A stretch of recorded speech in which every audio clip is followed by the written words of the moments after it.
Inspiration, the white whale for everyone in the creative industry. Finding the right inspiration to complete a project, finding inspiration after hitting the creative wall, or inspiration to figure out how to create a new idea. I struggle with it when it comes to finding the right way to portray a character or a theme in a project. When I struggle to get my head around an idea, I usually just Google a brief description of the task at hand and hope that something in the search sparks something unique. This, however, doesn't happen very often and ends up being a waste of time, resulting in a rushed project at the end. So I thought contacting people who professionally work within the creative industry might be a good place to start when looking for a solution. And contacting people in contrasting fields might give me a difference in techniques to go by. My name is Rob Ayling and I'm a freelance film director at Frame to Film Productions.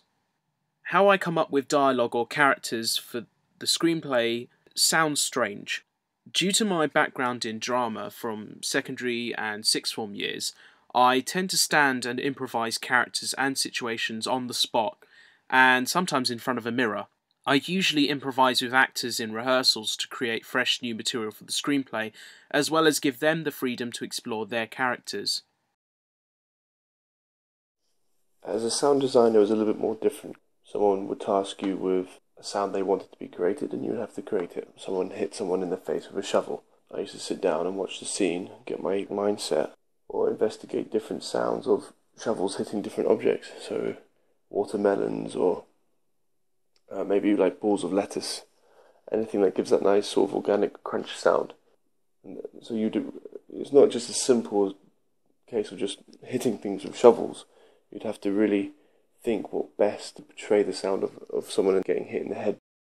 Another skill I tend to do now is something I learnt from a screenwriting class.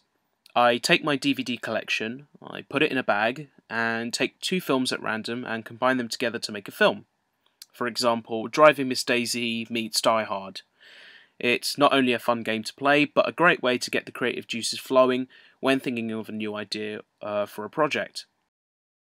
Normally I would try to watch other films, like to try and get some inspiration and see what would happen. And a lot of the Saw films have some really gruesome sound effects, and they all, from strong sound designers and everything. So watching other films really does help inspire. Before, by searching on Google, I was casting too wide a net to create inspiration.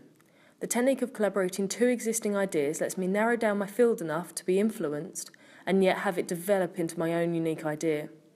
I also need to stop feeling so rushed and allow trial and error in my work, because through most mistakes is where we create our greatest work.